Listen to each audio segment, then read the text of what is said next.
Afrodita. Parece ser que Afrodita surge de esa parte de la naturaleza humana de la cual surge el deseo de amar, de lo carnal, el deseo sexual. Se la llama la diosa del amor, pero sentimos que ella refiere, en eso del amor, a algo propio de la atracción carnal, a la fantasía venusina de lo carnal. Y esto es muy importante, porque sin esa atracción de lo sexual, sin la aceptación de la fantasía carnal, sin aceptar a Venus, parece que el vivir se nos complica de manera peligrosa, pues esta diosa tomaría revanchas que se muestran en nuestra patología. Todas las conexiones de Afrodita como diosa con los niveles más inmediatos de la sexualidad y su asociación con sus hijos, amor y deseo, nos la muestran vinculada a los preámbulos de la unión y a la atracción inicial. Pero de Afrodita también proviene nuestra fantasía del paraíso terrenal, la belleza de las cosas del mundo, las cosas limpias, el buen orden.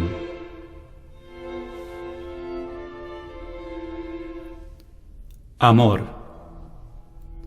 Usualmente creemos que nos enamoramos porque el yo decide enamorarse, pero el cuento de Eros y Psique está diciendo que hay una trama interior que nos hace caer perdidamente enamorados de una mujer o de un hombre.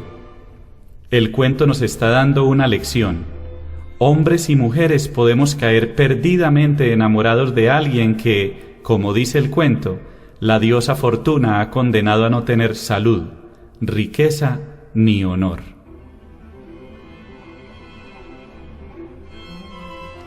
Chisme.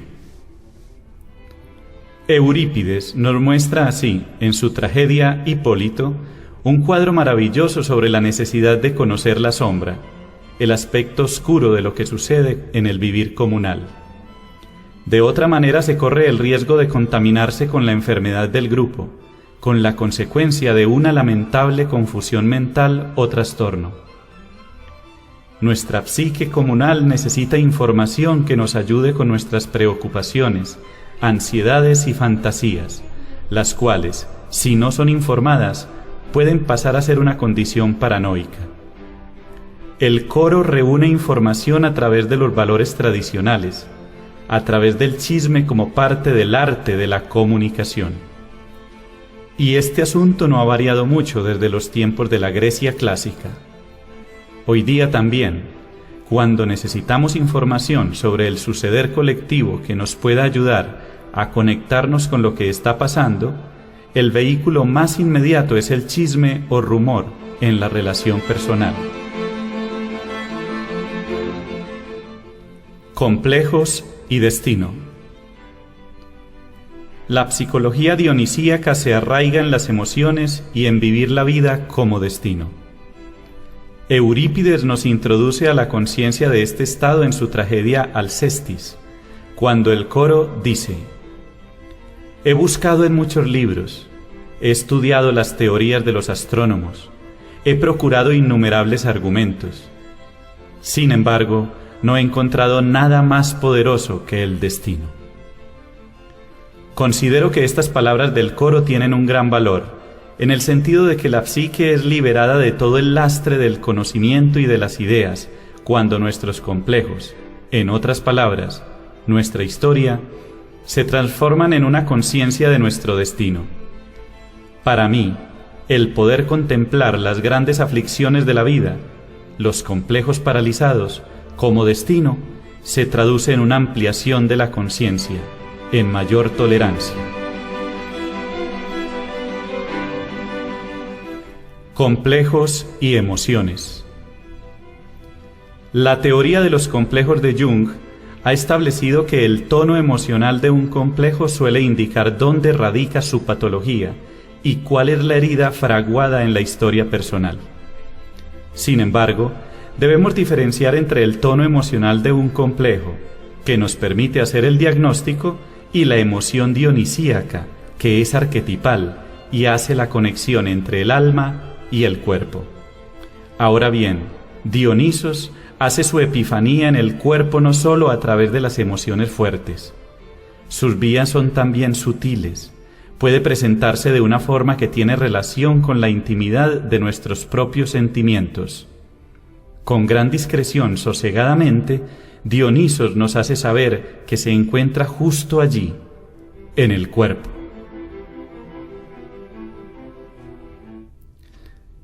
Crueldad.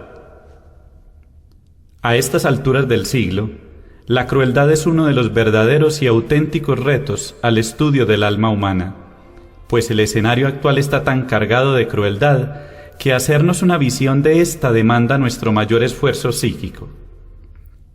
Lo que podemos estudiar sobre la crueldad se nos escapa, pues nos cuesta conectarnos con lo que estudiamos e identificarlo en nosotros. Siglos de bondad religiosa parecen habernos hecho cada vez más inconscientes de nuestra propia crueldad, y, desde luego, entonces la proyectamos. Son crueles los otros, no nosotros.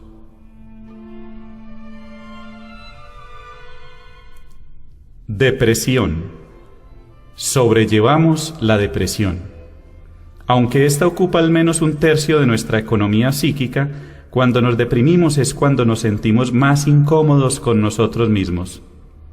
Vivimos como si nuestros momentos de descanso, de sueño, de disminución de velocidad y vitalidad no tuvieran ninguna significación.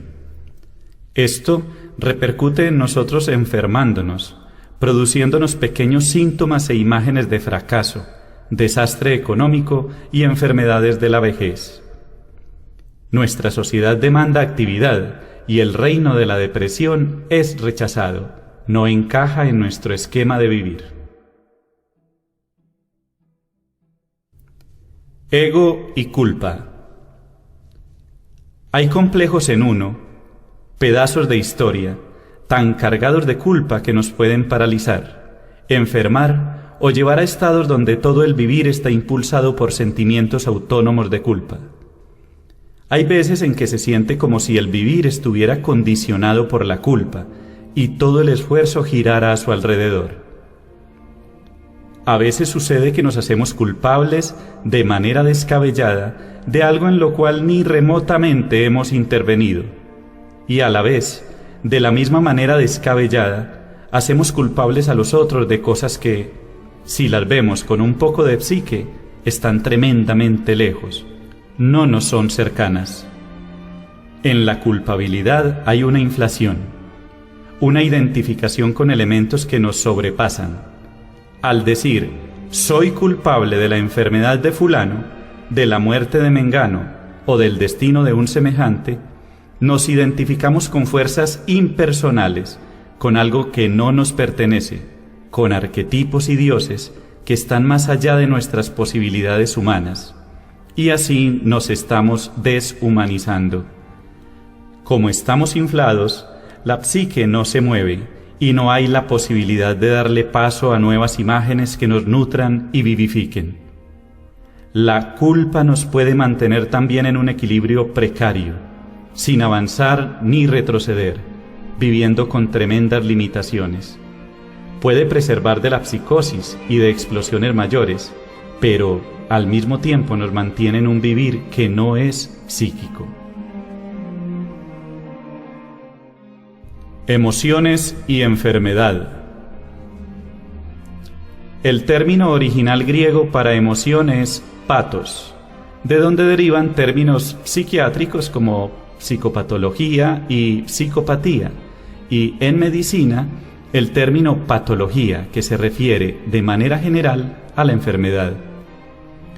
Esto nos deja ver la importancia de las emociones en la psicoterapia, más aún cuando se tiene en cuenta que cualquier enfermedad, sea psíquica o psicosomática, está en relación con una o más emociones.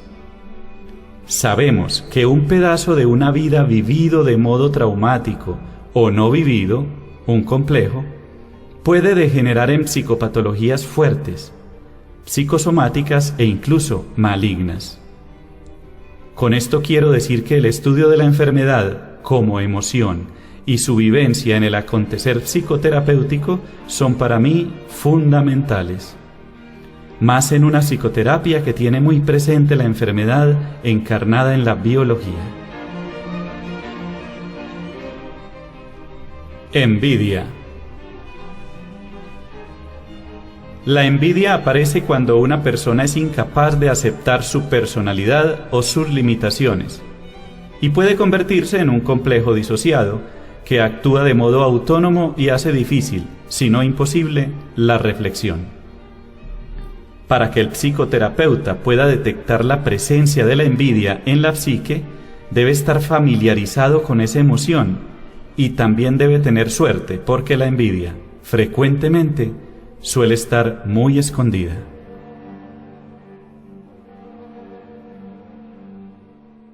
Extraversión, introversión.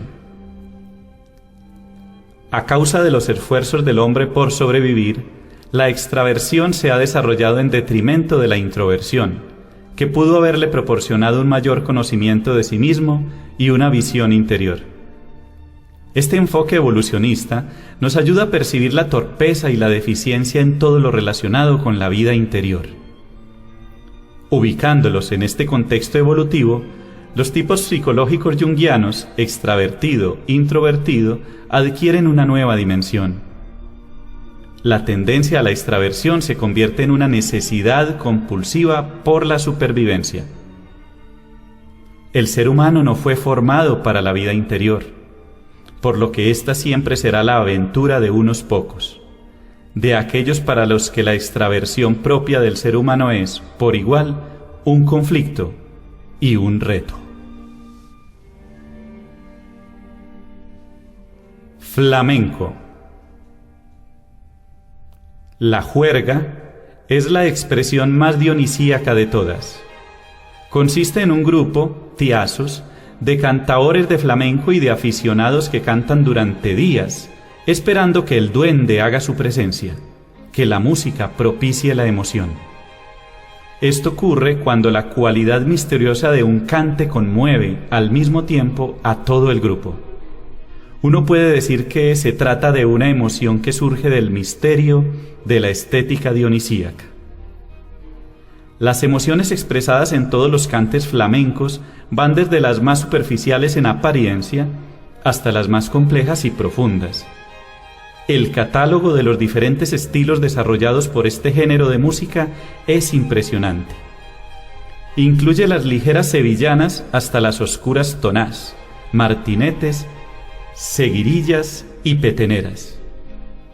Este amplio espectro que recorre el flamenco muestra la riqueza de las posibilidades de Dionisos y apunta a una diferenciación coribántica, en la que cada cual encuentra la música afín a su propia psicología. Fuerza y violencia. Si observamos el mundo en que vivimos, vemos que fuerza y violencia son empleadas constantemente. Es como si se hubieran hipertrofiado. Podríamos preguntarnos si han rebasado lo arquetipal que las contiene, si están ahora más allá de la necesidad que el hombre tiene de ellas para sobrevivir. Puede que 2000 años de amor cristiano al prójimo hayan falseado la realidad arquetipal de fuerza y violencia, y que el contexto y sus distorsiones no nos permitan reconocer estas fuerzas cuando aparecen en nosotros. Entonces las rechazamos, y como no las queremos ver, las proyectamos. Aunque sean elementos muy cercanos al odio, fuerza y violencia no por eso son ajenos a la realidad de la vida.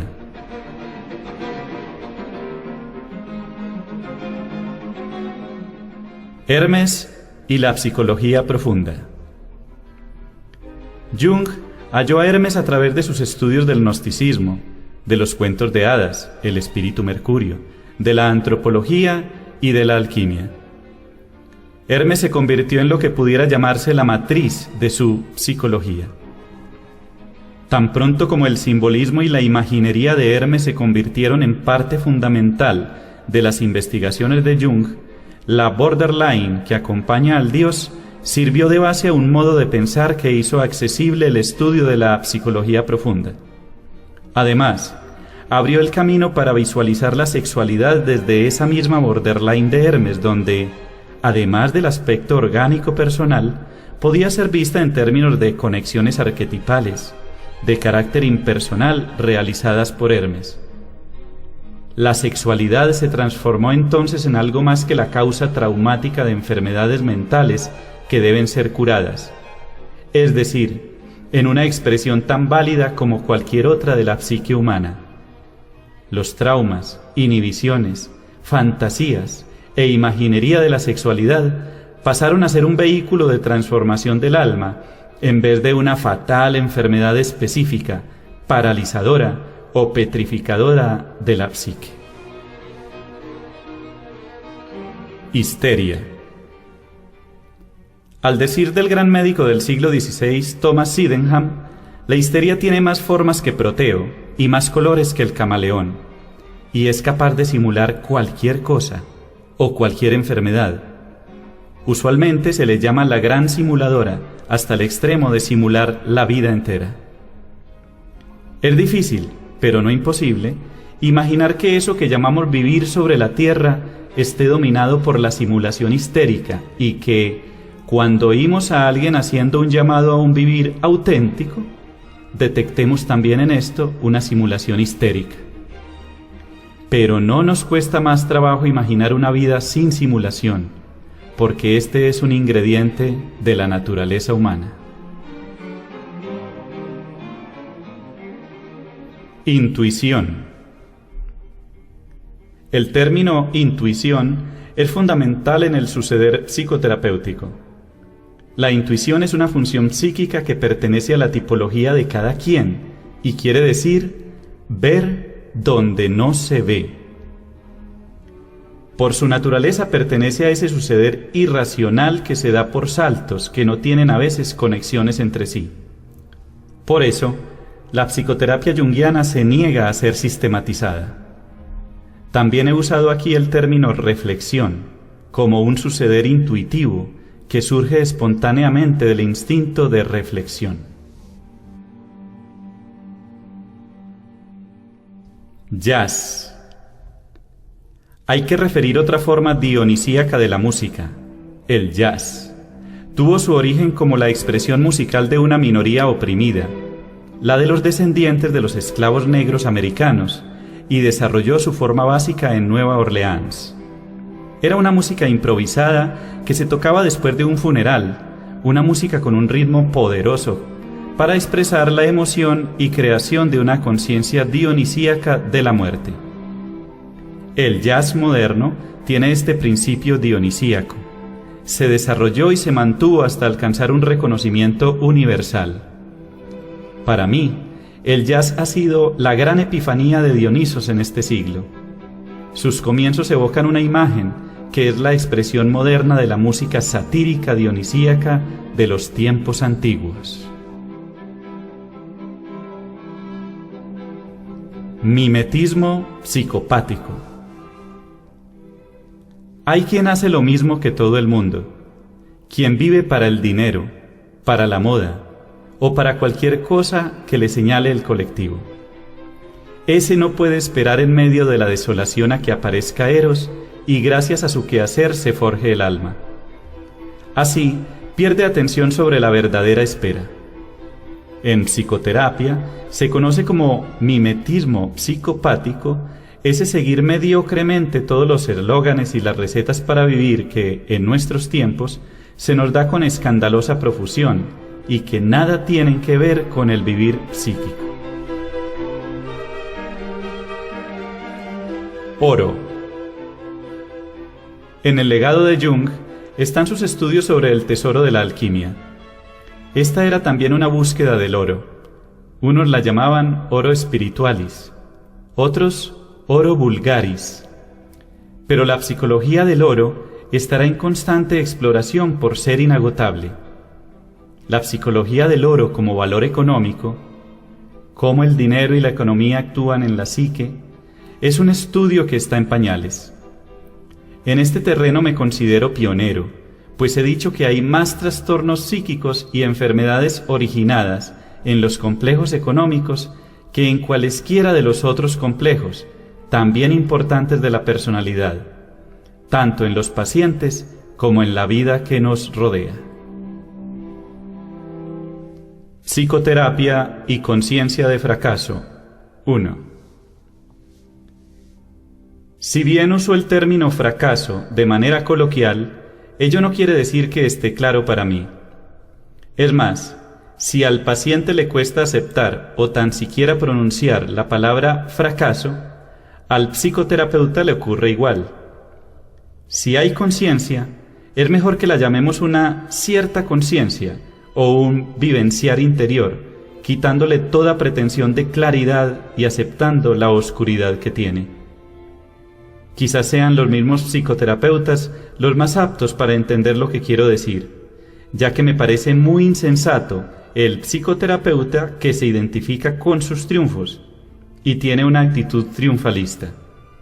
Si así lo hace, no le quedará más remedio que identificarse también con sus fracasos, a no ser que divida esta mecánica de triunfo y fracaso como el que divide una manzana y concibe ingenuamente que los triunfos son suyos y los fracasos del paciente.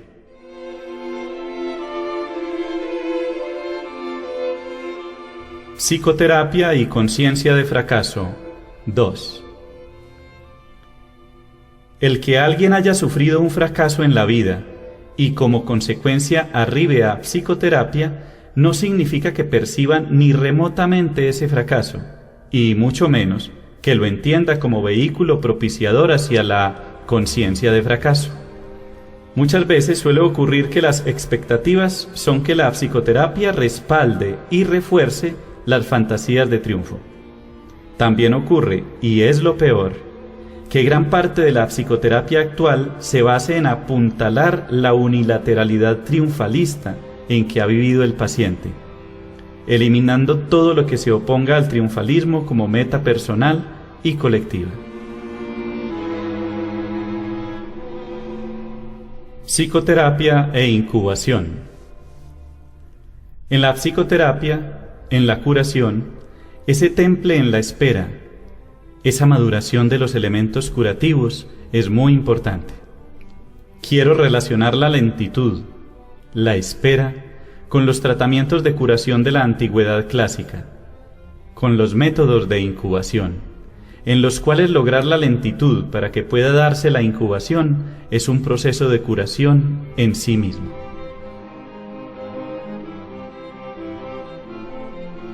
Psicoterapia y titanismo. Encadenar al titán equivale a reflexionar sobre nuestra naturaleza titánica. Se trata de una tarea que debe realizarse no solo una vez. El encadenamiento debe ser constante, porque es necesario refrenar esa parte aceleradamente titánica de nuestra naturaleza, a la cual es casi imposible conducir hacia la reflexión. Como psicoterapeuta, mi interés más inmediato es estar consciente de mi propio titanismo, que puede manifestarse como teorías preconcebidas, técnicas y fantasías manipuladoras, en las arteras estratagemas que ya referimos y en la destructividad tan común a la naturaleza humana y que yo asocio con el titanismo. Está de más decir que también tengo que evaluar la carga de titanismo que trae el paciente que está frente a mí. Psicopatía. Si existiera una niñez sin trauma, tendríamos que imaginar algo verdaderamente espantoso. Es decir, un alma no vacunada, sin defensas, carente de una tercera dimensión y sin emociones, condición que nos llevaría a pensar en términos de hebefrenia o de psicopatía. Por ejemplo, en psicoterapia, uno enfrenta casos en que los padres han ocultado a sus hijos todo lo relacionado con la tragedia y la muerte en sus familias. Por tanto, al no haber familiaridad con las emociones serias y trágicas, se hace presente, como consecuencia, una inclinación hacia los más peculiares e inimaginables síndromes, incluso a extrañas depresiones. También está la tendencia a convertirse en una personalidad sin forma. Esto nos lleva a considerar que este niño sobreprotegido, que protagoniza el escenario del mundo de hoy, acaba convirtiéndose invariablemente en un psicópata, presuntuoso y brillante, vacío de emociones. Sectarismo. La premisa básica del sectarismo es la siguiente: yo y el grupo de personas al que pertenezco somos mejores y tenemos propósitos de más valía que las personas que no pertenecen a este grupo, las cuales están equivocadas y por lo tanto pertenecen al bando equivocado. Entiendo por supuesto que esta es una visión sumamente simplista y esquemática del sectarismo, pero la psicología del sectarismo es exactamente así, simplista y esquemática. Serpientes. Jung, que tuvo tantos amigos zoólogos y acostumbrados al contacto con los animales, sentía una conexión muy extraña con la serpiente. Muchos pueden domesticar y manejar serpientes por años, decía, pero en el momento menos pensado, éstas pueden morderlos. Ni el más conocedor puede prever las reacciones de las serpientes, pues son animales impredecibles. También en la psicoterapia, cuando en los sueños del paciente aparece una serpiente, hay que esperar un tiempo para ver lo que esa serpiente ha traído, lo que ha movido desde el inconsciente. Aquí tendríamos entonces otro paso de lo irracional a lo racional. Usualmente, cuando la serpiente aparece en sueños o fantasías, su aparición provoca en el que sueña o fantasea una sensación de tremenda irracionalidad. Cuando aparece la serpiente y se crea ese sentimiento de irracionalidad, esto es como un preludio de algo que va a volverse más claro, más patente, con los contornos más definidos de un arquetipo. Con la serpiente viene algo desde el inconsciente que quiere ser ordenado.